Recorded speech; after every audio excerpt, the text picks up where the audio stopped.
বিসমিল্লাহির রহমানির রহিম। আজকে আমরা ভেক্টরের পার্ট 3 ক্লাস করব। আর এই ভেক্টরের পার্ট 3 তে আজকে আমরা আলোচনা করব ভেক্টর গুণন নিয়ে। আমরা জানি ভেক্টরের কিন্তু দুইটা গুণন আছে, একটা আছে স্কেলার গুণন অথবা ডট গুণন এবং আরেকটাকে বলা হয় ভেক্টর গুণন অথবা ক্রস গুণন। তো আজকে আমাদের পুরো ক্লাসটাই হবে ভেক্টর গুণন এবং বা ক্রস গুণন এবং ডট গুণন অথবা স্কেলার গুণনের উপর কেন্দ্র করে।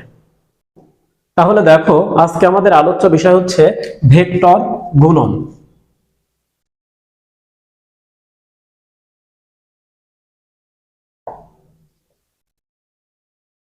ভেক্টর গুণন, তো ভেক্টর গুণন হচ্ছে দুই প্রকার।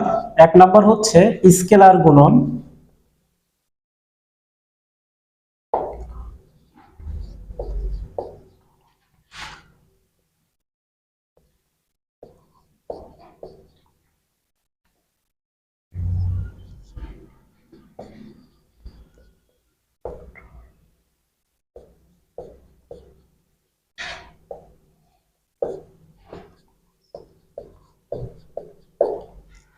তাহলে লক্ষ্য করো আমাদের ভেক্টরের গুণন হচ্ছে দুই প্রকার, একটা হচ্ছে স্কেলার গুণন অথবা ডট গুণন, আরেকটা নাম হচ্ছে ভেক্টর গুণন অথবা ক্রস গুণন।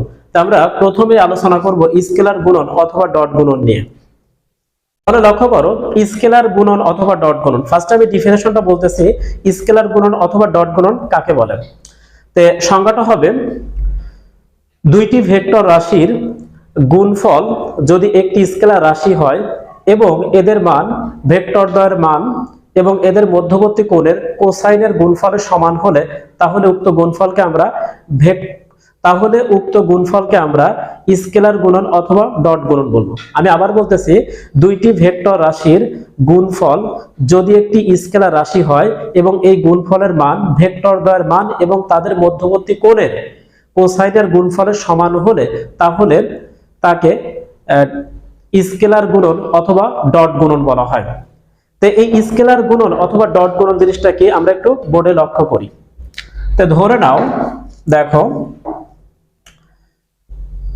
নাও আমাদের এ হচ্ছে একটি ভেক্টর রাশি আর আমাদের বি হচ্ছে আরেকটা ভেক্টর রাশি। তো এই দুইটা ভেক্টর রাশির মধ্যবর্তী কোণ ধরে নাও থিটা। তাহলে দেখো, আমরা যদি বলি তাহলে এই দুইটার ডট গুণন অথবা স্কেলার গুণনটা আসলে কি? আমরা বলতে পারি এই দুইটা ভেক্টরের ডট গুণন অথবা স্কেলার গুণন হবে a dot b is equal two ab cos theta. তো দেখো, আমরা ডেফিনেশনের সাথে একটু মিলাই নিব।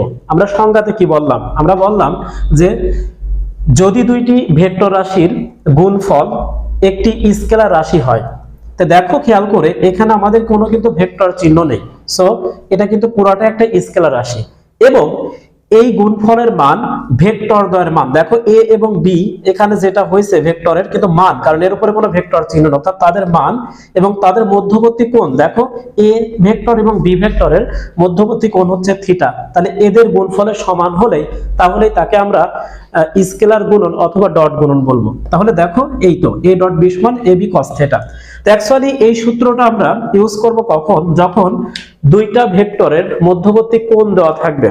বাট যখন আমাদের দুইটা ভেক্টরের মধ্যবর্তী কোণ দেওয়া থাকবে না, তখন আমরা ডট গুণন বা স্কেলার গুণন কিভাবে করব একটু দেখে আসি। তো দেখো,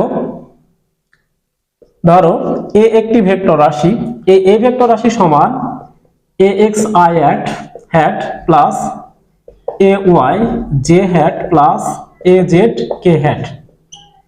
বি হচ্ছে দেখো আমাদের আরেকটা ভেক্টর রাশি যেটা হচ্ছে bxi hat plus by j hat plus bz k hat। এখন খেয়াল করো এই দুইটা ভেক্টরের আমরা এখন ডট প্রোডাক্ট অথবা ডট গুণন অথবা স্কেলার গুণন করব। তাহলে দেখো, তাহলে এদের ডট প্রোডাক্ট বা স্কেলার গুণন কিভাবে করে? অর্থাৎ a ডট b এইটা সমান, দেখো কোনো কথা নেই, আমরা কি করব লিখে ফেলবো। দেখো এর মান বসাই দেব, এ সমান হচ্ছে axi hat plus ay j hat plus az k hat। দেখো মাঝে ডট চিহ্ন দিব, দেওয়ার পর bxi hat plus by j hat plus bz k hat। তো দেখো ডট গুণন অথবা স্কেলার গুণন আমরা কিভাবে করব?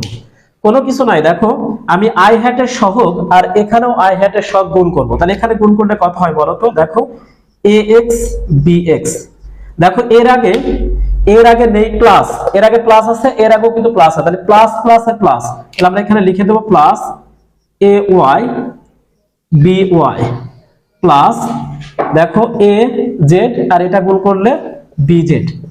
এখন কথা হচ্ছে দেখো আই হ্যাট জে হ্যাট এবং কে হ্যাট এরা কিন্তু থাকবে না, অর্থাৎ আমাদের ডট গুণন বা স্কেলার গুণন করার সময় আমরা লক্ষ্য রাখবো যে আই হ্যাটের সহগ আর ওটার আই হ্যাটের সহগ এরা পরস্পর গুণ হবে, এখানকার জে হ্যাটের সহগ এখানকার জে হ্যাটের সহগ পরস্পর গুণ হবে, এবং এখানকার কে হ্যাটের সহগ এখানকার কে হ্যাটের সহগ পরস্পর গুণ হবে।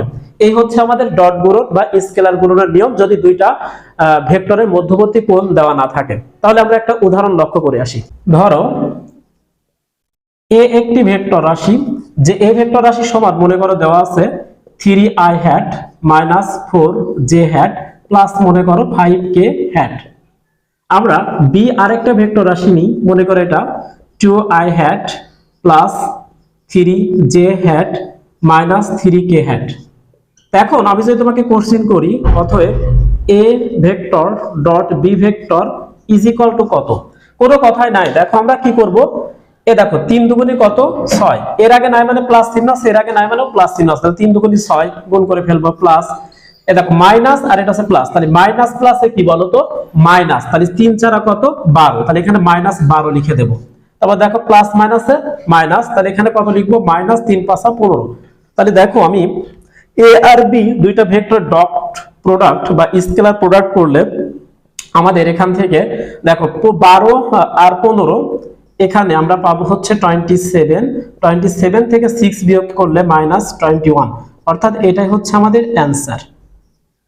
এখন কথা হচ্ছে ডট প্রোডাক্ট অথবা স্কেলার প্রোডাক্ট এর সাহায্যে আমরা কি করতে পারি সেই বিষয় সম্পর্কে একটু দেখি।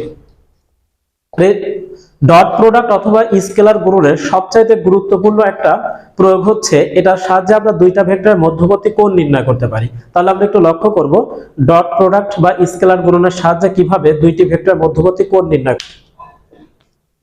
তাহলে লক্ষ্য করো, বোর্ডে আমরা একটা কোশ্চেন তুলেছি Q1 কোশ্চেন, এখানে বলা আছে পি ভেক্টর সমান 2i hat plus 4j hat minus 5k hat এবং কিউ ভেক্টর সমান i hat plus 2j hat plus 3k hat হলে পি ও কিউ ভেক্টর দ্বয়ের মধ্যবর্তী কোণ বের করো। তাই আমরা ডট গুণন বা স্কেলার গুণনের সাহায্যে যে আমাদের দুইটা ভেক্টরের মধ্যবর্তী কোণ বের করা যায় সেটাই আমরা এখন লক্ষ্য করব। তো দেখো আমরা কোশ্চেনটা কিভাবে সলিউশন করব। তো সলিউশন করি। সলিউশন ফার্স্টে আমরা লিখব গিভেন দ্যাট, দেখো দেওয়া আছে পি ভেক্টর সমান 2i hat plus 4j hat minus 5k hat, Q vector সমান i hat plus 2j hat plus 3k hat. কি আছে দুইটা ভেক্টর। এখন দেওয়া আছে দুইটা ভেক্টর, তে ধরি পি ও কিউ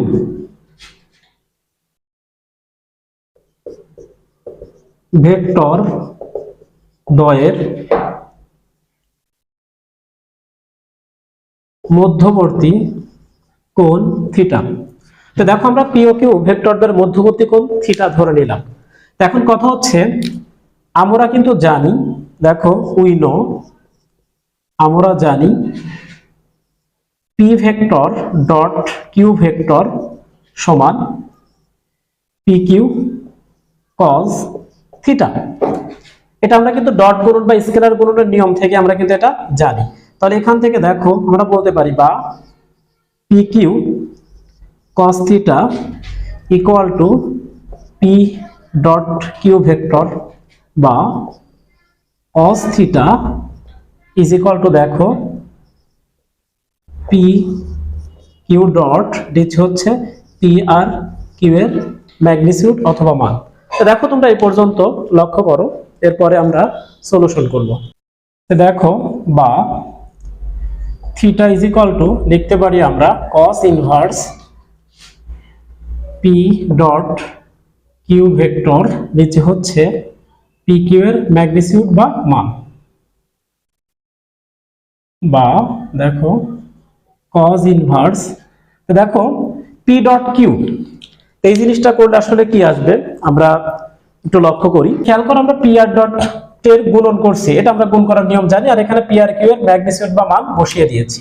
তাহলে তারপরে আমরা খেয়াল করবো, দেখো কজ ইনভার্স, এখান থেকে দেখো যোগ বিয়োগ যদি আমরা করি 8 আর 2 10, আমাদের এখানে আসবে হচ্ছে -5, আর এখানে ক্যালকুলেশন করলে দেখো আমরা পাবো 4 4 16, 16 আর 4 20, 20 আর 5 5 আর 25, তাহলে এখান থেকে আমরা পাবো হচ্ছে 45, আর এখান থেকে আমরা পাবো দেখো 9 10 14 14। এখন এটাকে যদি আমরা একটু ক্যালকুলেটর দ্বারা সমাধান করি তাহলে দেখো কি আসে।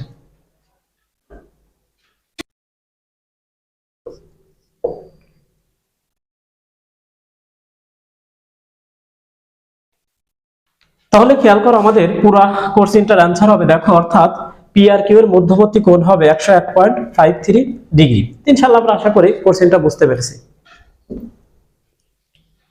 এরপরে আমরা